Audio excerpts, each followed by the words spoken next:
The mayor of Washington, D.C. has ordered Defund the Police, the mural in the street, to be paved over. I have to wonder why that is.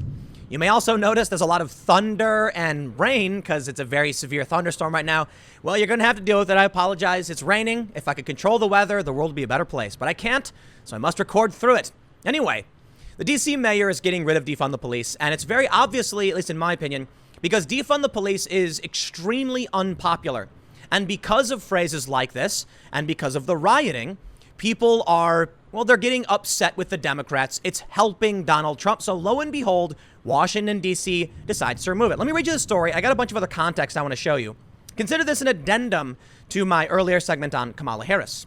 The Post-Millennial writes, yesterday night, construction crews arrived under orders from Muriel Bowser, the mayor of Washington, D.C., in order to pave over the portion of the mural painted at the recently inaugurated Black Lives Matter Plaza that said defund the police.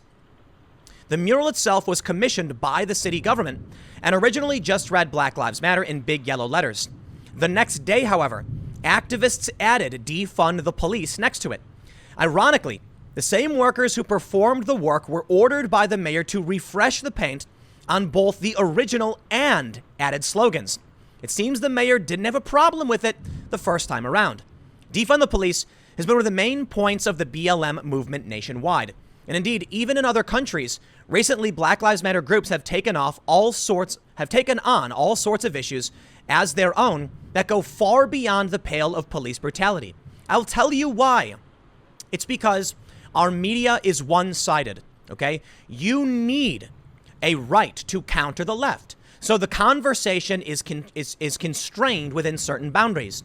But when social media companies and mainstream news will ban conservatives at the slightest drop of a hat, well, then the left just runs rampant without anyone saying, stop, enough, this is getting out of control.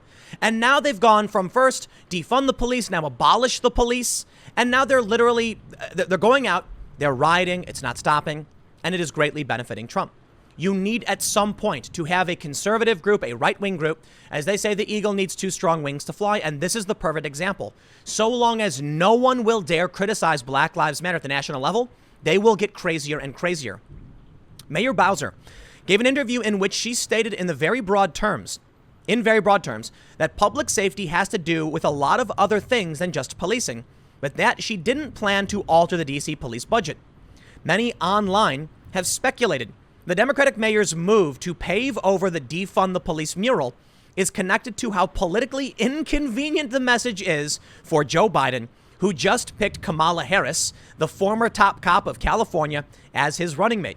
We have this tweet here from Mike on Twitter @DoorAnimated. He says, defund the police is not a slogan that is polling well for Biden. D.C. Mayor Muriel Bowser today ordered construction crews to pave over the defund the police portion. Amazing. And guess what? It's true. From the Washington Post, few Americans want to abolish police, Gallup survey finds. This is from July 22nd, mind you. Most Americans agree that police should undergo major changes, but do not support abolishing police departments nationwide, according to a Gallup poll released Wednesday morning, which found that just 15% of Americans support getting rid of the police. This falls in line with something I've been saying quite a bit. Democrats are playing catch up. They are months behind the curve. I don't get it. Well, they're bad at what they do. That's obvious. First, they tried embracing the far left. It didn't work. They tried impeaching Trump. Every single thing they did was benefiting Trump. He was raising more money. A few of the things they did worked in their favor, like when the media shut down Donald Trump's press events on COVID. Here we are once again. Most of us, sane, rational, regular people, understand we do not want to defund or abolish the police. In fact, I have data to show you quite the opposite. You've probably seen me talk about it before. Gallup even suggests people want more police. Yet for some reason, they ignored this. They ignore it. They say it's not that big a deal. Oh, of course, we're in favor of reallocating certain funding and defunding certain programs. The police departments, around 129, according to one study, showed 129 different departments were being partially defunded when nobody asked for this. The media has gone insane. And because of this, our national conversation can only go in one direction. So long as you have the left saying, no, you don't defund enough, defund more, then the media says, wow, is that how people really feel? They move left again. It's exactly what they want. The right can't get a word in edgewise, and Beltway politicos are in a bubble where they keep pushing the same fake narrative about defunding the police being popular when it isn't. And lo and behold, it backfires. They said this on July 22nd, okay? Defund the police has become a popular slogan at protests against police brutality after the killing of George Floyd in Minneapolis. In late June, most of the Minneapolis City Council voted to dismantle the city's police department. Council members said that reform attempts had failed and that the Minneapolis police had lost the public's trust after Floyd's death. The concept of eliminating police departments does not enjoy wide support across the United States, according to the survey. Abolishing the police was not a majority opinion held by any group in the poll, including when examined by race, age, or political affiliation. Check this out. The Gallup survey included more than 36,000 people over the age of 18 who were polled from late June to early July. Abolishing the police had the most, though still not much support among people younger than 35. 33% of young people in favor of straight up abolishing the police. That's crazy. Look at this. Democrats, 27%, and black Americans, 22%. White Americans and Republicans were likely to oppose the idea at 12% and 1% in favor. So who are the Democrats pandering to? Nobody wanted this. We can see right now they are pandering to the fringe minority.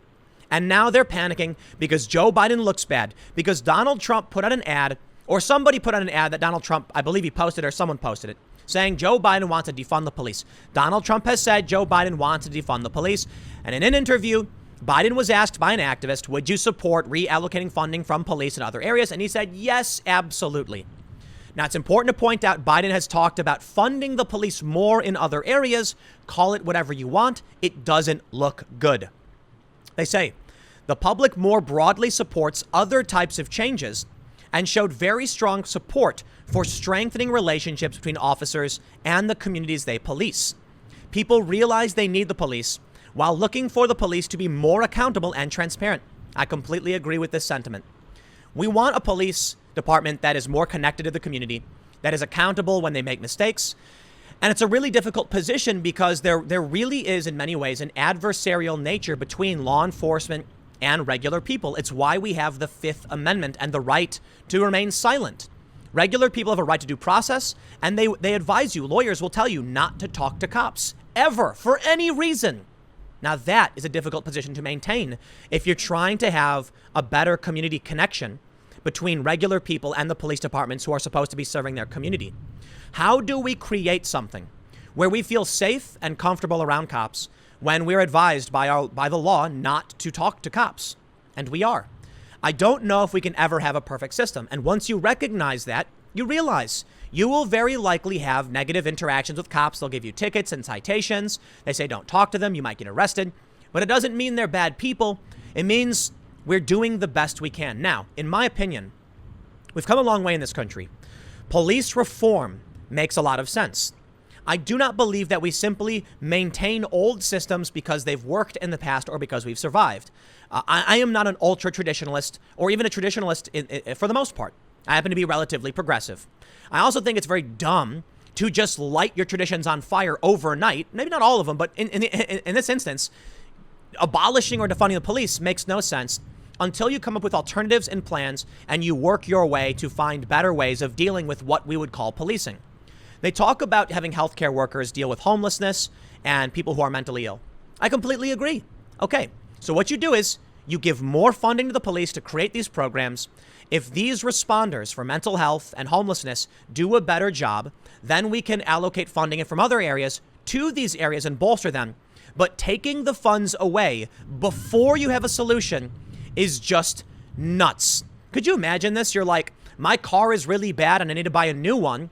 It's really tough for me to get to work because my car sucks. So I scrapped my car before buying a new one. No, that's insane.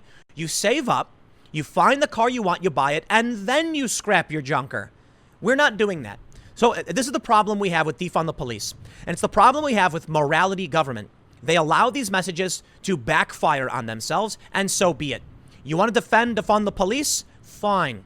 Regular Americans know what they want, and they want police reform in some areas. They want police to be better funded. And I said it before, and I'll say it again. Most Americans, particularly black Americans, want police to spend the same amount of time in their area or more. So there you go, man. I can harp on this all day and night. You get it. I apologize for the fact that we are in like a tornado or something. Like, man, this weather's crazy. But nothing I can do. You know, I got to record in the storm or not record at all. And come hell or high water, I am going to be recording the segments I have planned. So hopefully you made it this far. I hope you enjoyed listening to the weather in the background. Maybe for those that are in the nice sunny areas, you can pretend you're in the storm too. I'll leave it there. Next segment's coming up in a few minutes, and I will see you all shortly.